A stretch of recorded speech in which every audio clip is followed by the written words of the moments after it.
박살난 명품 시계와 나이 딸. 세상의 모든 아버지는 자식에게 자신의 가장 좋은 것을 주고 싶어 하시죠. 가장 단단한 뿌리가 되어 자식이 하늘 높이 뻗어나가길 바라시는 마음입니다. 여기는 강민호 씨의 세상입니다. 30년 경력의 목수. 그의 삶은 오직 나무와 망치, 그리고 딸 강혜은 씨로 채워져 있습니다. 민호 씨의 손은 그야말로 훈장입니다. 톱밥에 거칠어진 피부, 세월의 무게가 담긴 굳은 살. 이 손이 수많은 가구를 만들었고 또 하나의 가장 귀한 작품을 키워냈습니다. 바로 딸 예은 씨입니다. 딸 예은 씨는 서울의 인류 로펌 변호사입니다. 아버지가 땀으로 만든 길을 걸어 강남이라는 전혀 다른 세상에 뿌리를 내렸죠. 퇴근 후 예은 씨는 아버지에게 전화를 겁니다. 목소리에는 숨길 수 없는 기쁨이 가득합니다. 아빠, 나야. 오늘 일찍 들어왔어. 다름이 아니라 아빠, 드디어 백 회장님 아들과 상견례 날짜 잡았어. 다음 주 일요일 저녁 7시야. 강남이야 아빠. 백 회장. 대한민국 거대 건설사 회장입니다. 민호 씨는 낯선 재벌가의 이름에 잠시 숨을 고릅니다. 그래, 그래야지. 우리 딸이 최고지. 걱정 마라. 아빠가 잘 갔다 올게. 민호 씨는 딸에게 줄 예물을 준비합니다. 수십 년간 모은 적금을 해지한 돈으로 명품을 살 수도 있었지만 그의 선택은 달랐습니다. 이것이 민호 씨가 가진 가장 값진 것입니다. 30년 장인의 정성과 기술로 빚어낸 세상에 단 하나뿐인 딸의 목각초상.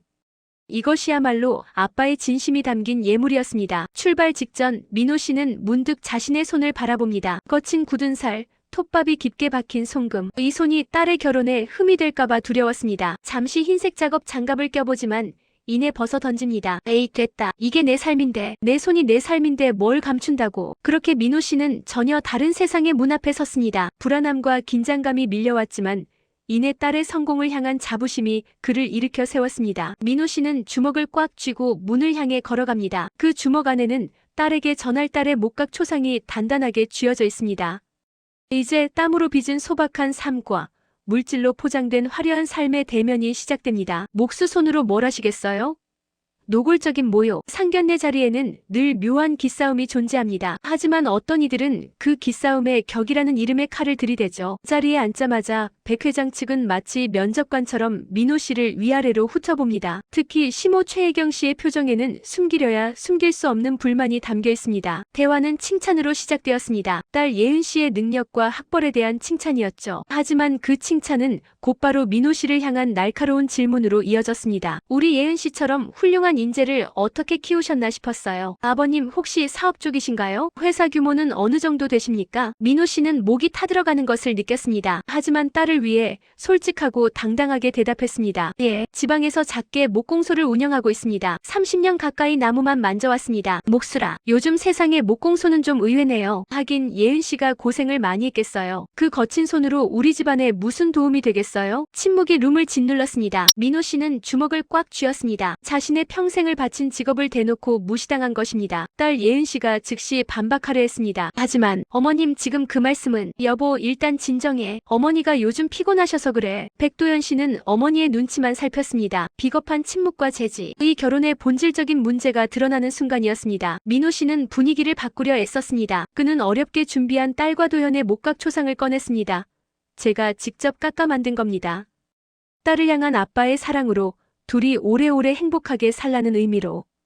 이런 싸구려 나무 조각을 가져오셨어요? 하긴 명품은 부담스러우셨겠죠. 이런 건 저희 집에 쓰레기만 됩니다. 정성 어린 아빠의 예물은 무참히 거절당하고 테이블 한쪽에 던져지듯 놓였습니다. 그 목각 초상에는 민호 씨의 30년 땀과 자부심이 담겨 있었는데 말입니다.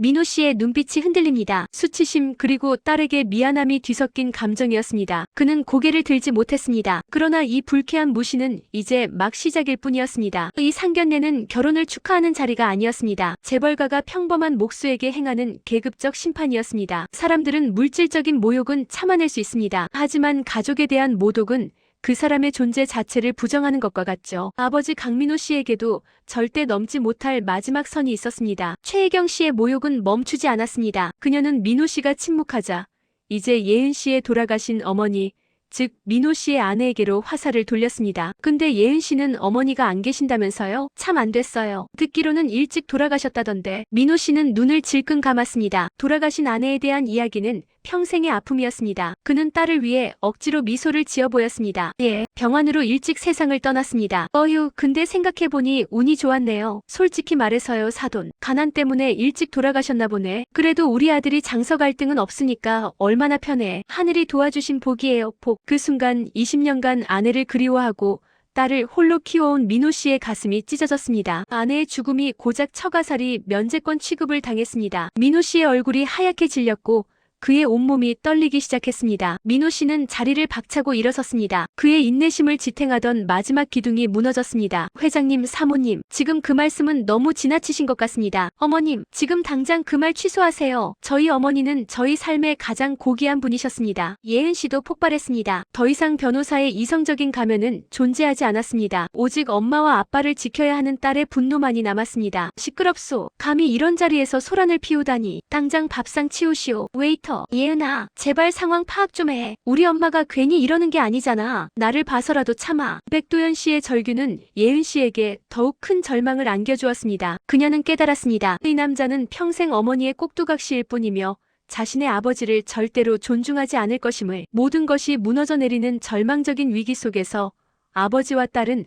마지막 선택의 기로에 섰습니다. 무릎 꿇고 이 결혼을 이어갈 것인가? 아니면 명예를 위해 모든 것을 포기할 것인가? 당신들의 껍데기는 내 망치로 부순다. 밥상 대신 명품 시계, 거친 손의 역습. 아버지와 딸은 결단을 내렸습니다. 더 이상 모욕을 감수하며 허울뿐인 관계를 이어갈 필요가 없었죠. 이제 남은 것은 그들의 존엄성을 짓밟은 자들에게 통쾌한 일격을 가하는 것이었습니다. 민호 씨는 절규하는 딸을 잠시 진정시킨 뒤 천천히 테이블 중앙으로 시선을 돌렸습니다. 그곳에는 백 회장의 손목에서 벗겨져 잠시 놓여있던 수천만 원짜리 명품 시계가 번쩍이고 있었습니다. 재벌가의 격과 부를 상징하는 물건이었죠. 모두가 민호 씨가 밥상을 엎을 것이라 예상했습니다. 하지만 민호 씨의 선택은 달랐습니다. 민호 씨는 그 시계를 조심스럽게 집어들었습니다. 그리고 백 회장 부부를 응시했습니다. 저는 밥상을 엎을 정도로 천한 사람은 아닙니다. 하지만 제가 드릴 말씀은 있습니다. 순식간의 일이었습니다. 망치는 한치의 망설임 없이 시계의 유리를 강타했습니다. 명품 시계는 산산조각 났습니다. 재벌가의 허영과 오만의 상징이 목수의 굳은 살 박힌 망치 앞에 무참히 파괴된 것입니다. 백 회장 부부는 충격에 굳어버렸습니다. 당신들이 좇는 격은 단지 이 시계처럼 값비싼 껍데기에 불과합니다. 하지만 내 이 손으로 만든 가치는, 땀과 희생으로 만든 자부심은 당신들의 오만함으로 감히 평가할 수 없습니다. 딸 예은 씨는 더 이상 망설이지 않았습니다. 그녀는 약혼 반지를 빼서 테이블 위에 던졌습니다. 이 결혼은 여기서 끝이에요. 저희 아빠의 땀이 당신들의 허영심보다 100배 더 가치 있어요. 백도연 씨, 당신은 평생 당신 어머니의 그림자 속에 사세요. 예은 씨는 아버지의 손을 잡았습니다. 그 손은 거칠었지만 세상에서 가장 따뜻하고 단단했습니다. 부녀는 산산조각 난 명품 시계와 망연자실한 백씨 가족을 뒤로하고 당당하게 룸을 걸어 나왔습니다. 재벌가에 대한 통쾌한 복수이자 아버지의 명예를 회복한 딸의 위대한 결단이었습니다. 그들의 격은 돈이 아니라 땀으로 증명되었습니다. 폭풍이 지나간 후 남는 것은 평화입니다. 아버지와 딸은 허울뿐인 결혼과 재벌가의 멸시라는 짐을 내려놓고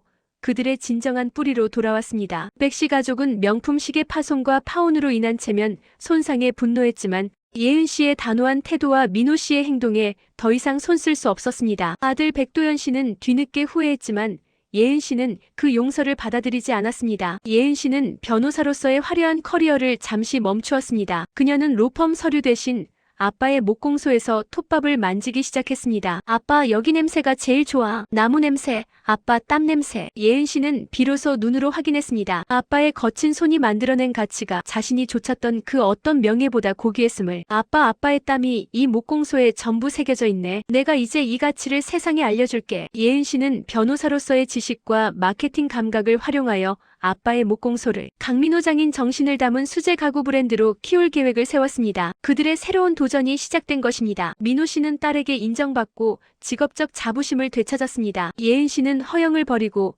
자신의 뿌리와 아빠의 가치를 옹호하며 진정한 행복을 찾았습니다. 그들의 삶은 다시 단단하게 결합되었습니다. 가장 값진 가치는 눈에 보이는 명품이 아니라 땀과 희생으로 만든 굳은 살 속에 있습니다. 아버지와 딸의 굳건한 연대는 세상의 그 어떤 계급적 오만함도 부술 수 있는 단단한 망치가 될 것입니다. 지금 사연의 아빠와 딸을 응원하신다면 좋아요 한번 눌러주세요.